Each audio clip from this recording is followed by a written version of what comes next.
السلام عليكم ورحمة الله وبركاته.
Alhamdulillah, alhamdulillahilladzi hadana lihadza wa ma kunna linahtadiya laula an hadana Allah.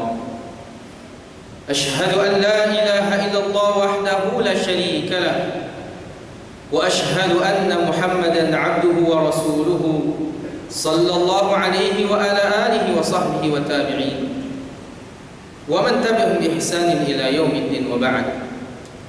قال الله عز وجل في كتابه الكريم يا أيها الذين آمنوا اتقوا الله حق تقاته ولا تموتن إلا وأنتم مسلمون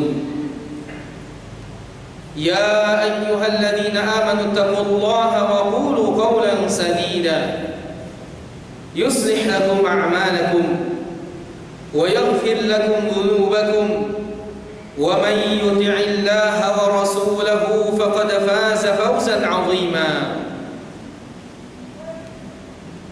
فإن أصدق الحديث كتاب الله وخير الهدي هدي محمد صلى الله عليه وسلم وشر الأمور محدثاتها فإن كل محدثة بدعة وكل بدعة ضلالة وكل ضلالة في النار. Saudara-saudaraku kaum muslimin yang seiman, yang dirahmati oleh Allah Azza wa Jalla, marilah kita senantiasa bertakwa kepada Allah Azza wa Jalla dimanapun kita berada, agar kita beruntung di dunia maupun di akhirat. Saudara-saudaraku kaum muslimin sedang Jumat yang dirahmati oleh Allah Azza wa Jalla, pada kesempatan kali ini kita akan membahas dari sebuah hadis Nabi SAW yang semuanya mungkin sudah sering mendengarkan hadis ini. Namun apa yang disampaikan oleh Nabi SAW dalam hadis ini hendaknya kita perhatikan sebagai seorang muslim yang beriman dan bertakwa kepada Allah Azza wa Jalla, yaitu hadis dari sahabat Abu Dzar radhiyallahu anhu. Dia berkata, qala li Rasulullah sallallahu alaihi wasallam, Nabi sallallahu alaihi wasallam berkata kepadaku, berwasiat kepadaku. Kata Nabi sallallahu alaihi wasallam, ittaqillaha haitsu ma kunta wa atbi'is sayyi'ata al-hasanata tamhuha wa khaliqin nas bi khuluqin hasan. Hadis ini diriwayatkan oleh Imam At-Tirmidzi, hadis hasan. Saudara-saudaraku kaum muslimin saya Jumat dirahmati oleh Allah Azza wa Jalla, di dalam hadis ini Nabi sallallahu alaihi wasallam hendak menjelaskan ada 3 usul al-muamalah sebagaimana dijelaskan oleh Syekh Abdul Razak di dalam kitabnya Al-Hadis Al-Akhlaq. Kata beliau, di dalam hadis ini ada 3 pokok muamalah yang harus dilakukan oleh setiap muslim. Yang pertama adalah al-muamalatu ma'allah. Tertera dalam hadis Nabi, ittaqillaha haitsu ma kunta. Bertakwalah kalian, bertakwalah engkau kepada Allah dimanapun engkau berada. Ini dalil menunjukkan bahwasannya muamalah seorang hamba kepada Rabb-nya adalah dengan ketakwaan, di mana seorang hamba bertakwa kepada Allah Azza wa Jalla, takut akan melanggar perintah Allah dan tidak melaksanakan perintah Allah Subhanahu wa taala. Jamaah sekalian dirahmati oleh Allah Azza wa Jalla, Nabi SAW memerintahkan sahabat Abu Dzar untuk bertakwa kepada Allah dimanapun dia berada. Ini dalil untuk kita semuanya sebagai umat Nabi SAW, agar dimanapun kita berada, kapanpun, untuk selalu bertakwa kepada Allah Azza wa Jalla. Dan kita sudah tahu pengertian dari takwa yang sudah dikenal di kalangan kaum muslimin adalah menjalankan perintah Allah dan menjauhi larangan Allah Subhanahu wa taala. Perintah Allah yang paling besar yang harus kita kerjakan adalah perintah mentauhidkan Allah Subhanahu wa taala. Dan larangan Allah yang paling besar adalah larangan berbuat kesyirikan kepada Allah Azza wa Jalla. Saudara-saudaraku kaum muslimin, sedang Jumat yang dirahmati oleh Allah Azza wa Jalla, takwa memiliki kedudukan yang tinggi di sisi Allah Subhanahu wa taala dan memiliki keutamaan yang besar di sisi Allah Subhanahu wa taala. Di antaranya, orang yang bertakwa akan Allah mudahkan segala urusannya. Allah berfirman, "Wa may yattaqillaha yaj'al lahu makhraja wa yarzuqhu min haitsu la yahtasib." Di dalam ayat yang lain Allah berfirman, "Wa may yattaqillaha yaj'al lahu min amrihi yusra." Barang siapa yang bertakwa kepada Allah, Allah akan jadikan urusannya mudah. Dan barang siapa yang bertakwa kepada Allah, yaj'al lahu makhraja, Allah akan berikan dia solusi, jalan keluar bagi setiap masalah yang kita hadapi. Jamaah sekalian dirahmati oleh Allah Azza wa Jalla, kita tahu jamaah bahwa kita tidak akan lepas dari namanya ujian, cobaan, musibah akan selalu menghampiri kita, baik itu besar maupun kecil yang kita sangkakan. Tentunya semuanya itu jamaah sekalian akan mudah bila kita dekat dengan Allah Subhanahu wa taala. Allah akan memberikan jalan keluar dari setiap masalah yang kita hadapi bila kita bertakwa kepada Allah Azza wa Jalla, mendekatkan diri kepada Allah, menjalankan perintah Allah, menjauhi larangan Allah Subhanahu wa taala. Dekat dengan Allah Azza wa Jalla. Dan takwa ini memiliki keutamaan dan manfaat yang besar di sisi Allah. Yang kedua adalah Allah akan bukakan dia rezeki, pintu rezeki dari langit. Wa yarzuqhu min haitsu la yahtasib. Allah akan berikan dia rezeki dari jalur atau jalan yang tidak disangka-sangka. Kenapa kita susah mendapatkan rezeki jamaah sekalian? Karena kita jauh dari Allah Azza wa Jalla. Rabb yang memberikan rezeki, yang memberikan semua makhluk yang ada di muka bumi ini dari rezekinya. Tidak ada satu pun yang tidak Allah berikan. Jamaah sekalian dirahmati oleh Allah Azza wa Jalla, kedekatan kita kepada Allah adalah penentu dari rezeki kita jamaah sekalian. Dekatkan diri kepada Allah Azza wa Jalla. Karena Allah, innallaha huwar razzaq. Karena Allah Subhanahu wa taala adalah zat yang maha memberikan rezeki jamaah sekalian. Bertakwa kepada Allah bukan dengan kita melanggar batasan-batasan yang Allah SWT tetapkan untuk mendapatkan rezeki dari jalur yang dilarang oleh Allah, yang diharamkan oleh Allah. Waliyadzubillah.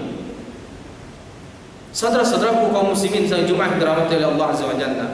Dan takwa merupakan sarana bagi setiap hamba untuk bisa selamat di dunia maupun di akhirat. Dan orang yang Allah SWT paling banyak masukkan ke dalam surga dengan sebab ketakwaannya, sebagaimana disebutkan dalam hadis diriwayatkan Imam At-Tirmidzi, hadisnya hasan, an Abi Hurairah radhiyallahu anhu qala su'ila Rasulullah sallallahu alaihi wasallam an aktsarin ma yudkhilun nas al-jannata. Nabi SAW ditanya, kata sahabat Abu Hurairah radhiyallahu anhu, ditanya tentang apa yang paling banyak memasukkan manusia ke dalam surga. Maka Nabi SAW bersabda, qala taqwallah wa husnul khuluq. Nabi SAW bersabda, taqwallah, bertakwa kepada Allah Subhanahu wa taala, wa husnul khuluq, dan akhlak yang baik. Jamaah sekalian dirahmati oleh Allah Azza wa Jalla, ketakwaan dapat menghantarkan seorang hamba masuk ke dalam surga Allah Azza wa Jalla. Dan orang yang mulia di sisi Allah adalah orang yang paling bertakwa. Inna akramakum indallahi atqakum. Jamaah sekalian dirahmati oleh Allah Azza wa Jalla, inilah pokok daripada muamalah yang pertama, yaitu muamalah seorang hamba kepada Rabb-Nya. Untuk kita senantiasa memperhatikan batasan-batasan Allah, perintah Allah Subhanahu wa taala, dan memperhatikan larangan Allah Subhanahu wa taala untuk tidak kita kerjakan. Karena Allah melarang kita. Bila itu berupa perintah, maka kita kerjakan. Karena itu perintah dari Allah Subhanahu wa taala tanpa kita pilih-pilih jamaah sekalian. Tanpa kita pilih-pilih mana yang enak ataupun yang tidak enak, semuanya kita laksanakan kalau itu berupa perintah Allah. Kalau itu larangan, maka semuanya kita tinggalkan jamaah sekalian. Kemudian yang kedua, di dalam hadis ini dari sahabat Abu Dzar, muamalah yang kedua adalah al-muamalatu ma'an nafs. Muamalah terhadap diri kita jemaah sekalian. Hal ini tertera dalam hadis Nabi, wa atbi'is sayyi'atal hasanata tamquha. Dan iringilah perbuatan buruk, perbuatan dosa yang pernah kita lakukan sebelumnya dengan kita bertobat melakukan kebaikan-kebaikan. Niscaya itu akan menghapus segala dosa kita, dosa yang kecil. Jamaah sekalian rahmati Allah. Allah Subhanahu wa taala berfirman dalam Al-Qur'an, innal hasanat yudhhibnas sayyi'at. Sesungguhnya kebaikan itu menghapus keburukan. Jamaah sekalian dirahmati oleh Allah, siapa di antara kita yang tidak pernah berbuat dosa jamaah sekalian? Kalau kita mau jujur jamaah sekalian, kita banyak berbuat dosa kepada Allah Azza wa Jalla. Dan bahkan Allah menyaksikan setiap tahunnya kita berbuat dosa kepada Allah Subhanahu wa taala. Di saat kita sendiri jamaah sekalian, ataupun di saat kita duduk bersama teman kita, kita berbuat dosa kepada Allah Azza wa Jalla. Dan semuanya itu akan dibalas oleh Allah Azza wa Jalla. Kalau kita tidak bertobat kepada Allah Azza wa Jalla, tentu itu akan membuat berat ketika kita kembali kepada Allah kelak. Kita akan dibalas oleh Allah dari dosa yang pernah kita lakukan. Maka bertobatlah, dan tobat ini merupakan amal kebaikan yang dapat menghapuskan dosa kita kepada Allah Azza wa Jalla. Bertobat kepada Allah dengan taubatan nasuha, melakukan kebaikan-kebaikan, karena itu dapat menghapus dosa yang pernah kita lakukan sebelumnya. Nabi SAW bersabda, diriwayatkan oleh Imam Bukhari dan Muslim, hadis sahih, as-salawatul khams wal jum'ah ila al-jum'ah wal ramadan ila ramadan mukaffiratun lima bainahun. Kata Nabi SAW, salat 5 waktu antara Jumat dengan Jumat berikutnya, antara Ramadan dengan Ramadan berikutnya, itu adalah pengampunan dosa. Kalau kita melakukannya, melaksanakan kewajiban tersebut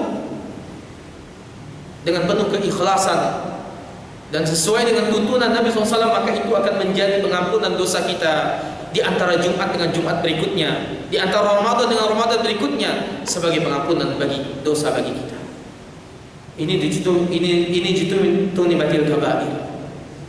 Kata Nabi SAW, selama kita menjauhi dosa-dosa besar, yakni kesyirikan kepada Allah Subhanahu wa taala, kita akan diampuni oleh Allah Subhanahu wa taala dari dosa-dosa yang pernah kita lakukan, dari kelalaian kita dari mengingat Allah Subhanahu wa taala. Jangan pernah kita meremehkan kebaikan jamaah sekalian.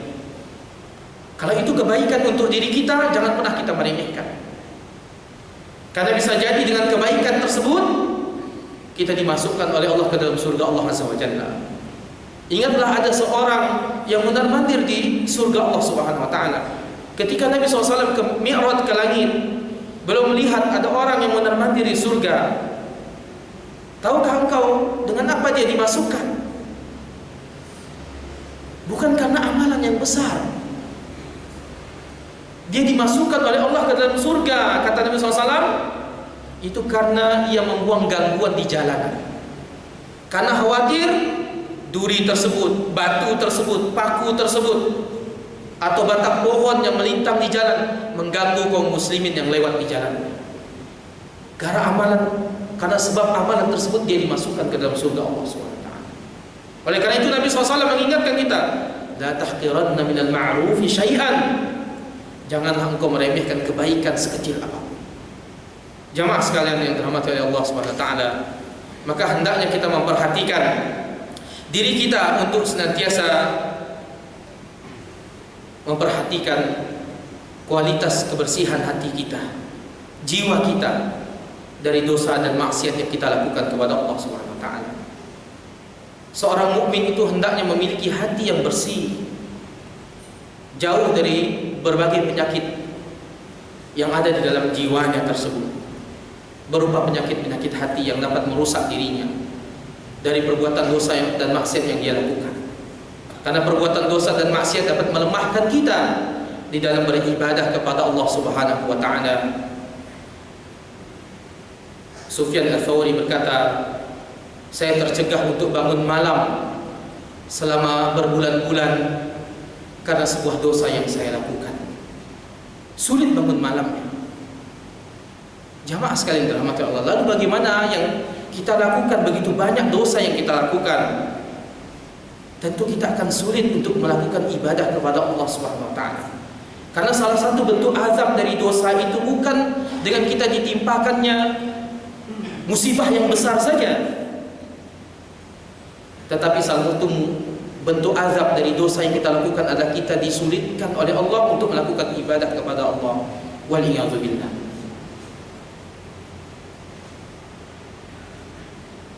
Ini adalah usul daripada muamalah yang kedua yang disampaikan oleh Syekh Abdul Razak hafizallah taala. Adapun yang ketiga di dalam hadis dari sahabat Abu Dzar, yaitu wa khaliqin nas bi khuluqin hasan.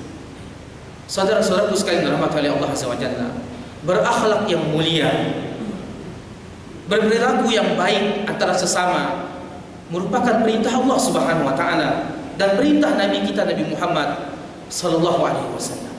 Untuk kita senantiasa berbuat baik kepada saudara kita dengan mengikuti Nabi SAW dan para sahabatnya, bagaimana mereka berakhlak yang mulia, bahkan terhadap musuhnya pun beliau SAW tetap berbuat kebaikan.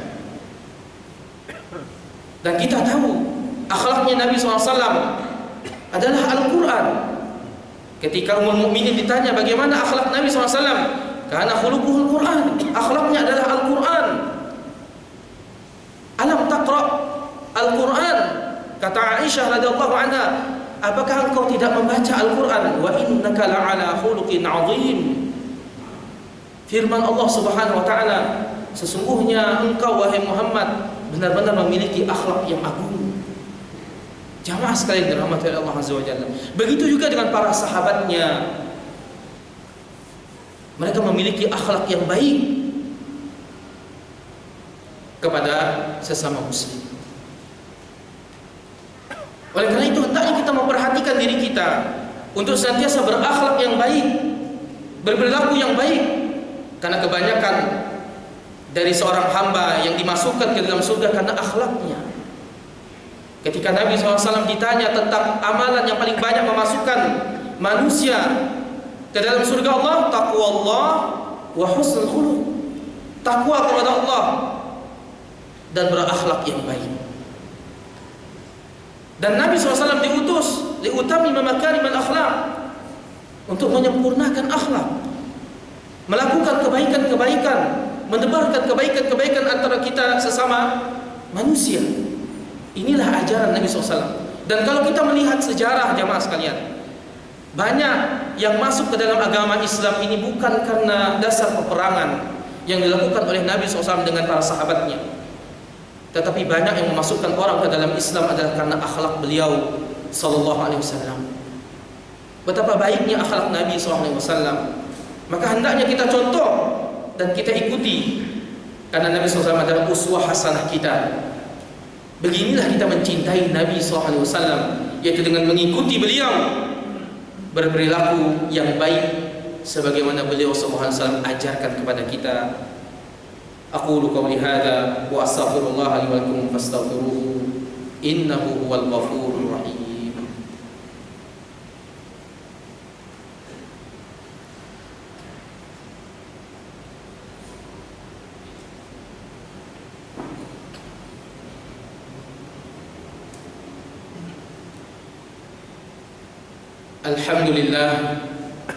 Alhamdulillahilladzi bi ni'matihi tatimmus shalihat. Asyhadu an la ilaha illallah wahdahu la syarika lah wa asyhadu anna Muhammadan 'abduhu wa rasuluhu sallallahu alaihi wa ala alihi wa sahbihi wa ba'd. Saudara-saudaraku kaum muslimin salat Jumat dirahmati oleh Allah Azza wa Jalla. Oleh karena itu hendaknya kita memperhatikan setiap diri kita untuk bertakwa kepada Allah, untuk senantiasa mendekatkan diri kepada Allah Subhanahu wa taala, dan memperhatikan diri kita, kebersihan hati kita. Selama kita menjaga kebersihan hati kita, maka anggota badan kita akan ikut menjadi baik. Kalau hati kita baik, maka seluruh anggota tubuh kita juga akan baik. Nabi SAW menjelaskan dalam sebuah hadis, ala inna fil jasadil mudghah idza salahat salahal jasadu kullu wa idza fasadat fasadal jasadu kullu ala wa hiya qalb. Ketahuilah di dalam tubuh kita ini ada segumpal daging. Segumpal daging itu bila baik, segumpal darah itu bila baik, maka akan baik pula seluruh tubuh kita. Kalau dia rusak, maka rusaklah seluruh anggota tubuh kita. Ketahuilah, ia adalah hati. Bagaimana kita melihat ada seorang wanita yang ahli ibadah, namun tetangganya tidak pernah tenang hidup berdampingan dengannya karena lisannya, maka dia fahiya finnar, dia masuk ke dalam neraka, kata Nabi. Jamaah sekalian dirahmati Allah, perhatikan hati kita. Bila kita menjaga hati kita, maka kita akan mendapati anggota tubuh kita akan baik. Allah akan jadikan tubuh kita menjadi baik. Dan bila mana kita menjaga salat kita, hubungan kita kepada Allah Azza wa Jalla, maka Allah akan menjadikan semua urusan kita mudah. Jamaah sekalian dirahmati oleh Allah Azza wa Jalla, maka perhatikan diri kita, hubungan kita kepada Allah, terhadap diri kita dan terhadap sesama saudara kita yang ada di sekitar kita, untuk senantiasa kita berbuat baik kepadanya. Dan kalau kita melihat agama kita ini isinya adalah adab dan akhlak, bagaimana kita beradab kepada Allah, kepada diri kita, dan kepada saudara-saudara kita. Inilah isi dari ajaran agama kita. Kalau kita banyak melihat hadis-hadis Nabi SAW, banyak berisi tentang akhlak yang mulia, adab yang baik. Maka bagaimana mungkin kita yang memeluk agama Islam ini tidak memiliki adab dan akhlak yang baik? Tentu kita jauh dari ajaran yang dicontohkan oleh Nabi sallallahu alaihi wasallam. Allahumma shalli ala Muhammad wa ala ali Muhammad kama shallaita ala Ibrahim wa ala ali Ibrahim innaka Hamidum Majid. Wa barik ala Muhammad wa ala ali Muhammad kama barakta ala Ibrahim wa ala ali Ibrahim innaka Hamidum Majid.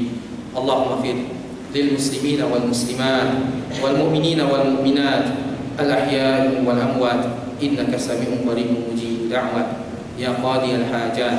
اللهم اغفر لنا ذنوبنا وإسرافنا في أمرنا وثبت أقدامنا وانصرنا على القوم الكافرين. اللهم حاسبنا حسابا يسيرا. اللهم آت نفوسنا تقواها وزكيها أنت خير من زكاها أنت وليها ومولاها. اللهم استر عوراتنا، اللهم استر عوراتنا، اللهم استر عوراتنا. ربنا ظلمنا أنفسنا وإن لم تغفر لنا وترحمنا لنكونن من الخاسرين. اللهم يا مقلب القلوب ثبت قلوبنا على دينك. ربنا آتنا في الدنيا حسنة وفي الآخرة حسنة وقنا عذاب النار. وصلى الله على محمد وعلى آله وصحبه أجمعين والحمد لله رب العالمين. والله كريم صلى الله عليه وسلم. الله أكبر.